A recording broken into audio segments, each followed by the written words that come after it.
Okay, problem solving plans. Really all this is you're going to have a sentence and you got to put it into the algebraic model. You'll have a verbal model, which is just a sentence. Put it into an algebraic model, which is like x plus y equals 2. Okay?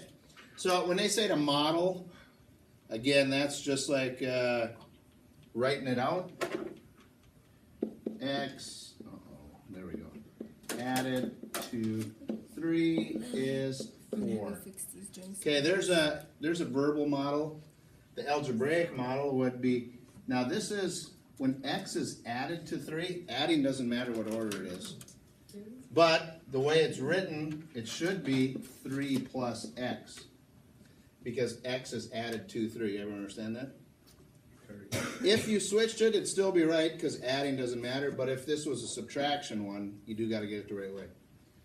Is 4. Okay?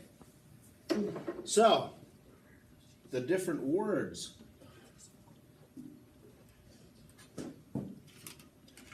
Addition. The most common one is sum. The sum of 6 and a number is just 6 plus x. When they say a number, you can put in any letter you want. Sometimes they tell you what letter to use, but you can put anything in there.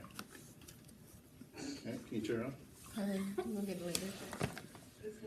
8 plus a number. Obviously, that's an easy one. 8 plus x. A number and 5. If they say something and, that means to add them. So this would just be x plus 5. A number increased by 7. Start with the number, increase it by 7. Okay, and then like the other one I had was added to. When it's added to, technically you should put it after it. Okay? But it wouldn't be wrong if you did it the other way. Now subtraction and division, they do have to be in the right order. The most common subtraction one is difference. So again, in your assignment today, you're going to have this sentence and you just got to write it as what it is in math. The difference of 5 and a number, you would just write 5 minus a number, 5 minus x. 4 minus a number, 4 minus x. 7 decreased, oh, we got that one there. 7 less, that's the one I was looking for.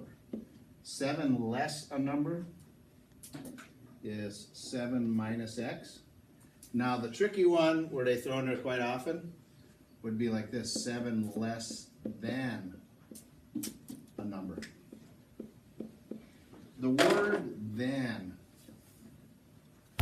is one that's got to be flipped. 7 less than a number means you start with the number and you've got 7 less than it. Okay? And then a number decreased by, decreased means subtract, so that'd just be x minus 9. Multiplying, product is the main word for multiplying. The product of 9 and a number is 9x. Remember when you multiply them, you can just put them together. If they switch this, if they said the product of a number and 9, you could write it x times 9. But it's easier to say and easier to read if you put the number first. Wouldn't be wrong if you did that though. 10 times a number,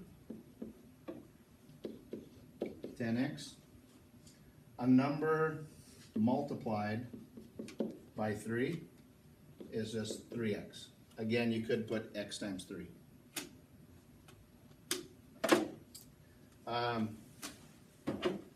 You see this one, half a number. How do you write half a number? Divide by 2, you could either write it as x over 2 or 1/2 x. Okay? A third a number. You could do what? X over 3 or 1/3 x. Okay?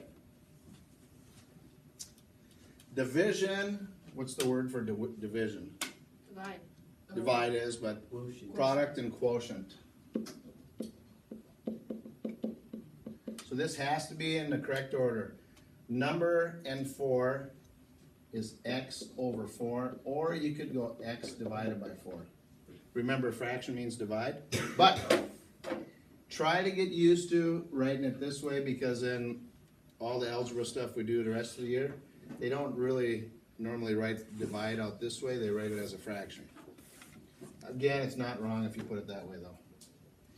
So 7 divided by a number is just 7 divided by a number, or 7 divided by x. So, nothing new here, right? Okay. Here we've got a word problem. Use mental math to solve the equation for how much it is. So, again, what we're going to be doing is writing the equation out. So you go to the store to buy DVDs, they're $12.50 each. Together you buy 6 and you spend this much, which includes tax. Use mental equation or mental math to solve the equation for how much tax you paid. So, if you buy 6 CDs at $12.50, what do you do to figure out how much that is? Multiply. So, that's 75. 75 plus, I'll just use T for the tax, added up to 79.50. So, there's the equation you'd have to write. This one you could hopefully do in your head. What's the tax? $4.50.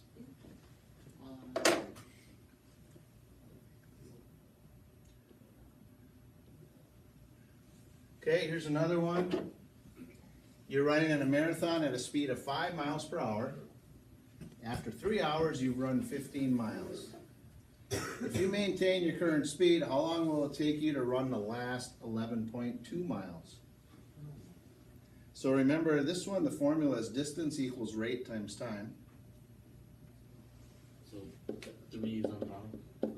So what we're trying to do is figure out how long it'll take, right? So you want to know what time is, so you just divide by rate. Time is distance divided by rate.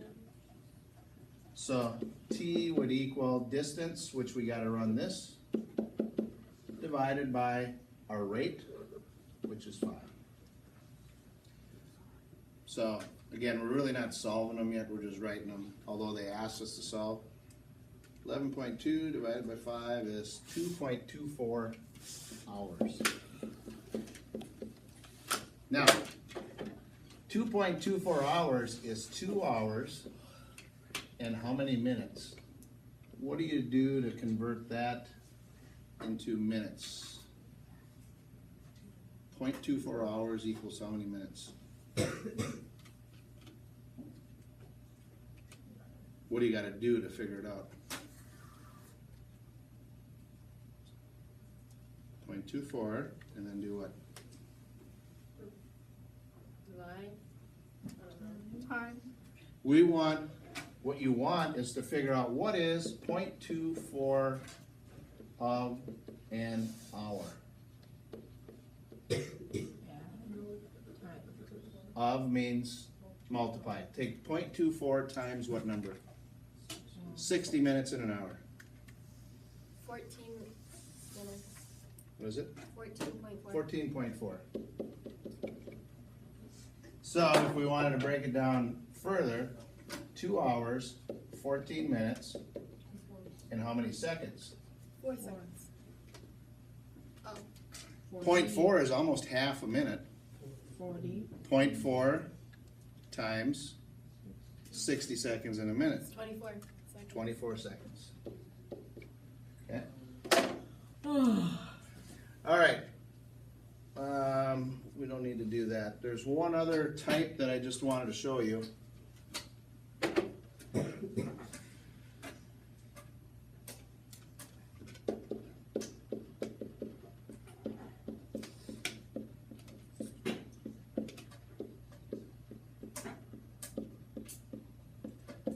Okay, if you had this, 1/2 of, which means multiply, the product of 3 and a number. Any idea how you would write that one out? 1/2 times.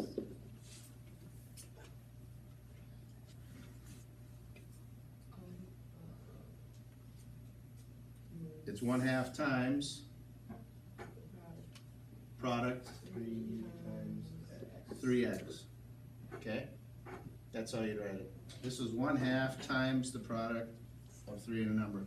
If we change this to the sum, you do the same thing. 1/2 times 3 plus a number. So if they have two things, and like one in front or one after, you just gotta put it in parentheses. So we'll do a few together.